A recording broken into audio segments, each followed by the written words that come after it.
तो कल की क्लास में हमने देखा था कुछ बेसिक टर्म, जिसमें था हमारा electric potential difference and electric potential due to a point charge. तो हमने जो फाइनल कल डेरिवेशन जो किया था उसमें हमने एक फाइनल फॉर्मूला ड्राइव किया था electric potential due to point charge में। Electric potential due to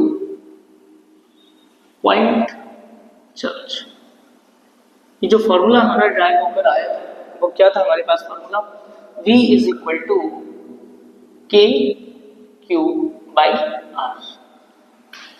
clear? अब यहाँ पर जो V है वो आपको पता ही है, वो क्या है आपका इलेक्ट्रिक पोटेंशियल किस में प्लेस करना है इस फॉर्मूले को? इन वोल्ट्स। एंड के क्या है आपका? Electrostatic force constant, electrostatic force constant और हम इसको क्या बोल सकते हैं? इसको बोल सकते हैं कूलॉम्स लॉ कांस्टेंट। ठीक है, तो इलेक्ट्रोस्टैटिक फोर्स कांस्टेंट इसको जो प्लेस करना है वो 9 × 10⁹ newton metre square upon coulomb. ठीक है, नाउ आर क्या है यहाँ पर? आर है हमारी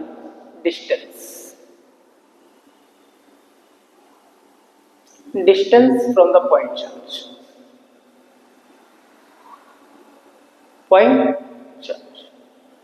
एंड नेक्स्ट क्या है हमारे पास? क्यू क्या है हमारा? Electric charge.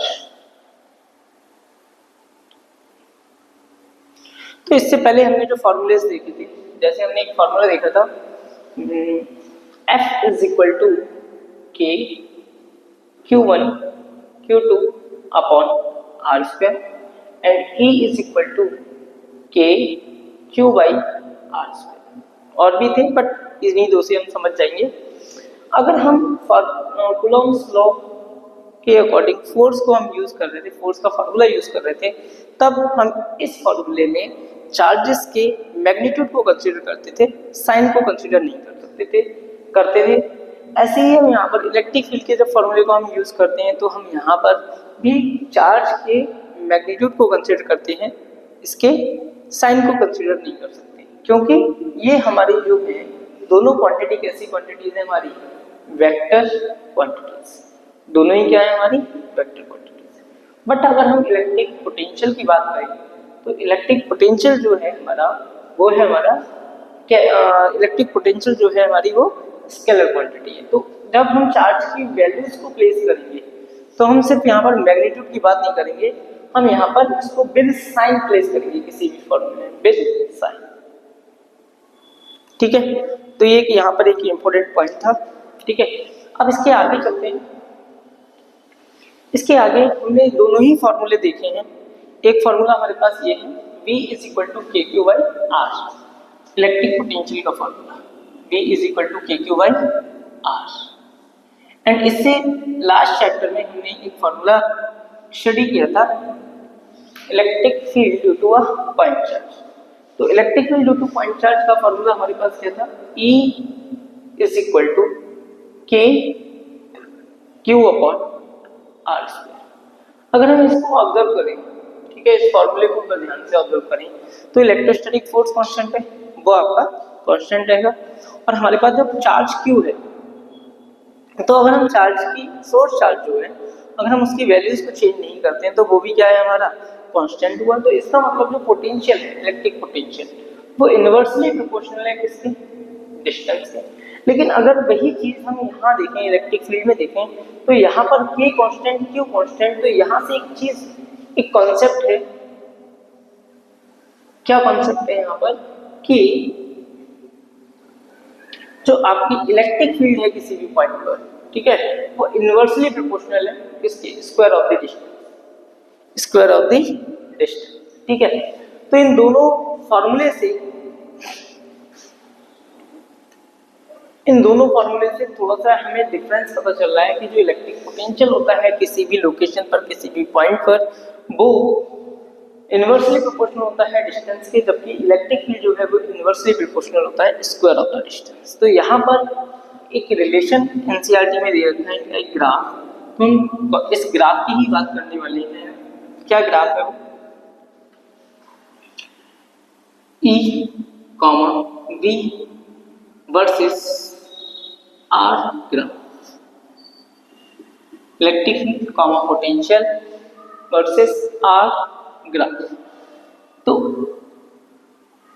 ग्राफ को ड्रॉ करते हैं, और ग्राफ को ड्रॉ करेंगे तो यहाँ पर हम ऑब्जर्व करते हैं या कंसीडर करते हैं कि अलोंग दी एक्स एक्सिस हमने कंसीडर कर रखा है किसको? डिस्टेंस को। And along the Y axis हमने बी एंड ई को कंसीडर किया। Along the Y axis means हमारी जो वाई एक्सिस पर वैल्यूज है वो electric potential and electric field.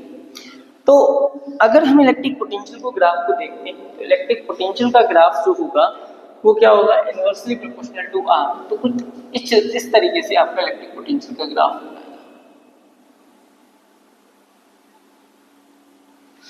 And अगर हम इलेक्ट्रिक फील्ड के ग्राफ को कंसीडर करें तो इलेक्ट्रिक फील्ड का जो ग्राफ होगा वो inversely proportional to R square, यानी कि इसका जो स्लोप है वो एज कंपेयर टू पोटेंशियल के स्लोप से थोड़ा सा ग्रेटर होगा। ठीक है, तो अगर हम इलेक्ट्रिक पोटेंशियल के ग्राफ को ड्रॉ करते हैं, सॉरी इलेक्ट्रिक फील्ड के ग्राफ को ड्रॉ करते हैं, तो वो कुछ इस तरीके से आता है। देखो ये जो हमने ग्राफ ड्रॉ किया है वो इलेक्ट्रिक पोटेंशियल का है, V inversely proportional to R. अब हम जो ग्राफ ड्रॉ करने वाले हैं वो है हमारा इलेक्ट्रिक फील्ड का।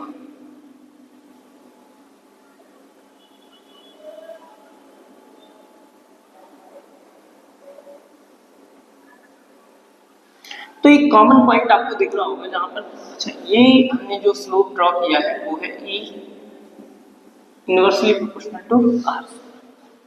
ठीक है, अब यहाँ पर एक पॉइंट दिखता है ये, जहां पर इलेक्ट्रिक फील्ड का स्लोप एंड इलेक्ट्रिक पोटेंशियल का स्लोप आपस में क्या हो रहे हैं? इंटरसेक्ट हो रहे हैं। तो इसका मतलब क्या है? इसका मतलब क्या है कि ये जो डिस्टेंस है वो electric field and electric potential दोनों के लिए क्या है? सेम। ठीक है, तो अगर मैं पोटेंशियल की वैल्यूज में पोटेंशियल फाइंड आउट करने के लिए वैल्यूज को प्लेस करता हूं तो k की वैल्यू क्या है? 9 × 10⁹ इनटू लेट्स से चार्ज मेरा कितना है? 1 कूलम अपॉन डिस्टेंस 1।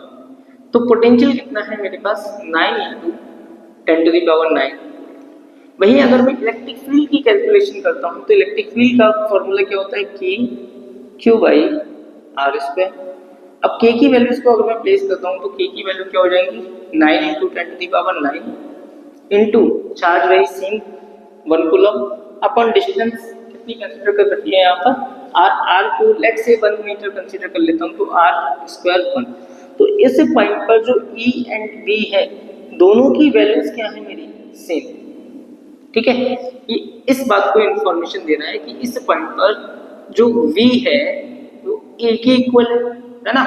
आप ऑब्जर्व भी कर पा रहे हैं E is equal to B at C is equal to 1 coulomb, sorry Q is equal to 1 coulomb and R is equal to 1 metre. ठीक है, तो अगर चार्ज मेरा 1 कूलम है मतलब सेम चार्जेस हैं और सेम डिस्टेंसेस हैं, डिस्टेंस 1 मीटर है, तो आपका जो इलेक्ट्रिक फील्ड की वैल्यू होगा वो किसकी इक्वल होगी? वो इलेक्ट्रिक पोटेंशियल की। क्लियर? आई होप आपको समझ आ गया होगा कि हम किसकी बात कर रहे हैं। अभी तक कुछ नहीं, हमने जो फॉर्मूला ड्राइव किया था उसी से रिलेटेड कुछ कॉन्सेप्ट यहाँ पे हमने समझे हैं। अब हम नेक्स्ट टॉपिक की तरफ मूव करते हैं जो है हमारा electric potential due to a system of charges. Electric potential due to point charge, due to electric potential at a point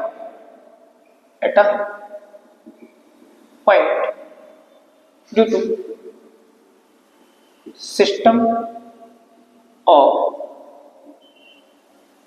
charges, system of charges. क्या मतलब है इसका, अभी हम समझते हैं इसको बहुत अच्छे से। तो लेट सपोज एक सिस्टम है जहां पर नंबर ऑफ चार्जेस प्लेस्ड है। लेट से एक चार्ज ये प्लेस्ड हुआ Q1, एक चार्ज ये प्लेस्ड है आपका Q2, एक चार्ज ये प्लेस्ड है आपका Q3, एक चार्ज ये प्लेस्ड है आपका Q4 एंड एक चार्ज आपका यहाँ प्लेस्ड है, यहाँ कहीं प्लेस्ड है Q4। इनफ। लेट से ये आपका एक पॉइंट है जिस पॉइंट पर इन सिस्टम और चार्जेस के थ्रू इस पॉइंट पर मेरे को क्या फाइंड करना है, इलेक्ट्रिक पोटेंशियल फाइंड आउट करना है। ठीक है, तो इलेक्ट्रिक पोटेंशियल फाइंड आउट करने के लिए हम क्या करेंगे, सबसे पहले तो डिस्टेंसेस पता होना चाहिए। तो लेट से कि Q1 से इस पॉइंट P की जो डिस्टेंस है वो कितनी है आपकी R1 एंड Q2 से पॉइंट P की जो डिस्टेंस है वो क्या डिस्टेंस है आपकी R2। Q3 से जो पॉइंट P की डिस्टेंस है वो हो गई आपकी लेट से R3 एंड Q4 से जो आपकी पॉइंट P की डिस्टेंस है लेट से वो R। ठीक है, तो अब अगर मैं पॉइंट P पे पोटेंशियल फाइंड आउट करूं तो electric potential at point P, electric potential at point P due to charge Q1, क्या फॉर्मूला हो जाता है, क्या V1 is equal to K Q1 upon R। ठीक है, now similarly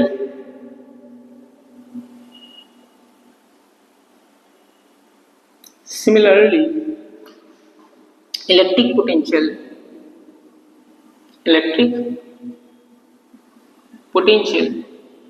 at P due to other charges. तो 1 को consider किया, आप किसको कंसीडर करें, तो V2 को कंसीडर करें। V2 is equal to K Q2 upon R2।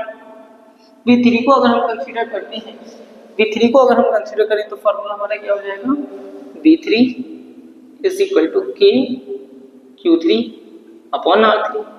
अगर हम V चार्ज Q4 को कंसीडर करें तो इसके थ्रू इस पॉइंट P पर जो पोटेंशियल होगा वो क्या हो जाएगा आपका V4 is equal to K Q4 upon R। ठीक है, तो टोटल पोटेंशियल फाइंड आउट करना है हमें 4 चार्जेस के थ्रू एट पॉइंट P पर, तो हमें क्या करना पड़ेगा, इनका एडिशन करना पड़ेगा।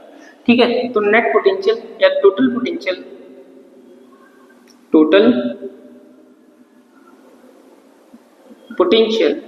Eight point P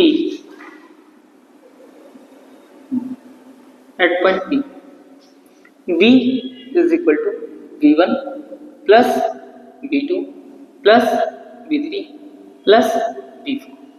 Now V is equal to K Q1 upon R1, ठीक है, K Q2 upon R2 plus K Q3 upon R3 plus K Q4 upon R4। ठीक है, अब अगर हम इलेक्ट्रिक फील्ड के कॉन्सेप्ट में या इलेक्ट्रोस्टैटिक फोर्स के कॉन्सेप्ट में हमने जब प्रिंसिपल ऑफ सुपरपोजिशन यूज किया था तो वहां पर जो एडिशन हम यूज कर रहे थे वो हमारा एडिशन था वेक्टर एडिशन। बट अगर हम इलेक्ट्रिक पोटेंशियल में एडिशन यूज करते हैं तो हमारा ऑर्डिनरी एडिशन होता है, सिंपल एडिशन होता है जिसको हम बोलते हैं अलजेब्रिक एडिशन। क्यों, ऐसा क्यों है, क्योंकि इलेक्ट्रिक फील्ड और इलेक्ट्रिक फोर्स जो थे हमारे वो वेक्टर क्वांटिटीज थी। वहीं अगर हम इलेक्ट्रिक पोटेंशियल की बात करें तो ये हमारी कैसी क्वांटिटी है, स्केलर क्वांटिटी है। स्केलर क्वांटिटी तो यहाँ पर ऑर्डिनरी सम हो रहा है, इट मीन अलजेब्रिकली सम हो रहा है। क्लियर, ठीक है, तो अगर लेट्स से अगर यहाँ पे 4 चार्जेस की जगह नंबर ऑफ चार्जेस प्रेजेंट है, ठीक है, if there are n number of charges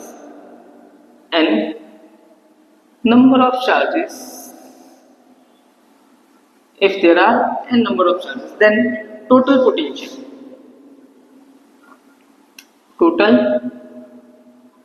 potential V is equal to, देखो ऑब्वियसली बात है, अगर n नंबर ऑफ चार्जेस भी होंगे तो k की सभी में वैल्यूज क्या होंगी, सेम होंगी। मे चार्ज सेम और डिफरेंट, सिमिलरली डिस्टेंस में सेम और डिफरेंट, बट जो k है वो क्या है, आपका इलेक्ट्रोस्टैटिक फोर्स कांस्टेंट है, तो k सब में कॉमन होगा हर एक टर्म में, तो हम k को क्या लेते हैं, कॉमन। तो हमने यहाँ से k को कॉमन लिया, k कॉमन हुआ, क्या आएगा देखो, q1 चार्ज थ्रू r1 होगा है ना, q2 upon r2, q3 upon r3। Similarly ये n नंबर ऑफ चार्जेस के थ्रू यहाँ पर हम इसको इस तरीके से रिप्रेजेंट कर सकते हैं, मतलब फॉर्मूले को एक्सप्रेस कर सकते हैं, है ना। तो यहाँ पर क्या हो जाएगा, ये plus qn upon rn। I hope आप समझ पाए होंगे। अब अगर हम सिंपल इसको मैथमेटिकल टर्म्स में लिखते हैं, ठीक है, मैथमेटिकल टर्म्स में लिखें तो क्या हो जाएगा, v is equal to k summation of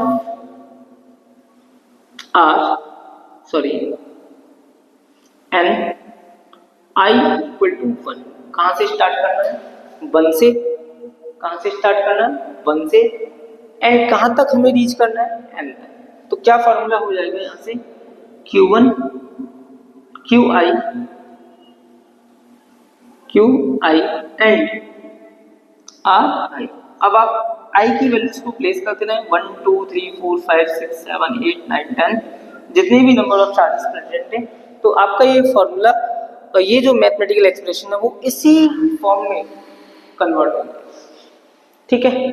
तो ये हमारे जो टॉपिक्स हैं, इम्पोर्टेंट कॉन्सेप्ट हैं, हमें इन्हीं के बेस पर अब आगे जाकर हमारे जो कल के टॉपिक होंगे, कल की वीडियो के जो टॉपिक होंगे वो होंगे electric potential due to dipole at an axial point and equatorial point, and similarly हम उसमें कुछ बेसिक फॉर्मूलेज रिवाइज करेंगे। रिवाइज करने के बाद हम कुछ और न्यूमेरिकल्स करने वाले हैं, इंपॉर्टेंट न्यूमेरिकल्स जो बेस्ड होंगे किस पे, प्रिंसिपल ऑफ सुपरपोजिशन पर एंड आपके इलेक्ट्रिक पोटेंशियल पर।